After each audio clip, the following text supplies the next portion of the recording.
Hello everyone, my name is Frog, and in this video I just want to talk about one of the most key points on making builds on this game. And not just making builds, basically just playing the game, is that choosing a job and a weapon. Now this is the first two on my steps on making builds, but you can always counterpart it. Like if you want to go for the job, you can do it, but you might want to choose the weapon on the specific job you choose, because not all jobs are particularly open for all the weapons, except if you want to use the Liberator and the Blue Mage.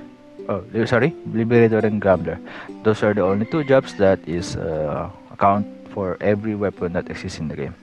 And the thing is, in the base game, you have 28 jobs, while DLC has added up to 35 jobs, which is pretty crazy, right? And the thing is, every job has its own category, which is basic job, basic job, advanced job, and expert job. So I can summarize this. And the thing is, the basic job are mainly focused on the weapon itself, even it's the links, and especially their job ability. The thing is, even though they're called basic job, they do well enough. They do really, really well. And I do believe that every job is viable in this game, as long as you focus all of your stats on a specific combo abilities, or what kind of whatever behavior does the job has. The thing is, basic job has only one links, mainly focusing on the main weapon itself, while the advanced job, you can pretty much use two or more weapons in that game. And especially back then when samurai, when there was no gun, there was actually a gun now. But before, there's you can only use samurai with a katana, which I can understand, because samurai is mainly for katanas. And the thing is, when it comes to advanced jobs, here comes to the job abilities that can buff you, like the hunter, the monk, and the knight is not a buff, but it's a power up, more like a defensive buff. And the warrior also is a buff. Same goes with the berserker, but that is kind of like a job specific only. All of the other jobs I mentioned can be used by switching jobs. You can use the buff when switching. The thing is, advanced buff jobs are really good if you want to go for a support job, because one of the main key features on making build on this game is that there's always this main job and sub job build composition. That's really good. I do believe that that is one of the easiest way for you to make a build, but that doesn't mean you cannot make two builds that has a greatly damage, because for me that's how I make builds in this game, because I really want to make combos out of everything as much as I can. So I'm still focusing more on just making combos out of it, and a little bit of survivability. Now next will be the expert jobs. Well, the expert jobs, this is one of the. This is basically all jobs are mostly having three weapon links, while the advanced job have two weapon links. Uh, Expert jobs do offer more stats comparing to basic job, because expert job are kind of like a little bit of hybrid, because my greatest example is the ninja. You can build ninja with agility stat or intellect stat, and that's kind of like a counterpart stat, like, because agility is a break damage, while intellect is a magic damage.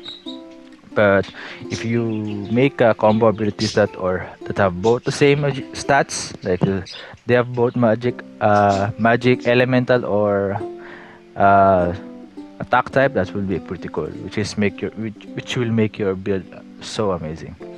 And the thing is, I just want to make this video to tell you that you should try all the jobs in the game, and I do know that everything is viable in this game, even though if you think some people doesn't say it is, but trust me, it is.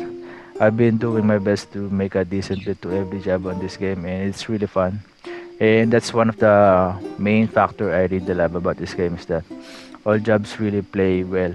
And this is actually the first time on my game that I use any other weapon, because when I play other games like any Souls like or Neo like or any action RPG games, I always go for the tank or axe weapon, I rarely use some of the swords, dagger, or the fast or the meta weapon, but this game really makes me appreciate those kind of weapon.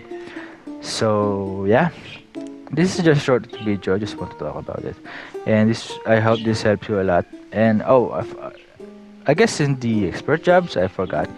There are four certain jobs that are sustainable because which is our Dark Knight, Paladin, and the Dark Knight, Paladin, Liberator, and the Summoner. What I mean is it is a buff, but the buff will be removed if you don't use the job itself. But the buff will be maintained if you both jobs are the same because you decrease MP cost every second. So yeah, but those jobs are kind of high risk, high reward, especially the Dark Knight, where the Dark Knight is that depleting your HP while using the Night Soul Eater. So yeah, if you want to just choose job first before going for the weapon, it's actually not that it's really not bad, but it's actually pretty good because some players actually focus more on the key features of what the job ability has. And I think is example like I want to go for the monk, but I cannot you cannot use the great sword. That's the only limitation about making choosing your job first before going for the builds. That's why when I make builds, I always go for the weapon. And also think about making combos on your build because that's where the fun. I mean, from my perspective, that's where the game excels when you chain cancel or you switch up your job and do a little bit of crazy editing. But that doesn't mean you cannot make your own just one main job and sub job because I have did that. What a fucking grammar. I already did that on my first time I reached a 300 floor, where my knight is basically the tank and the buff guy, while the marauder is the damage guy. So that's about it. I just want to share you my thoughts about choosing a job and weapon in this game. I hope this helps you a lot on making builds and having fun on playing this game. Thank you for watching and have a nice day.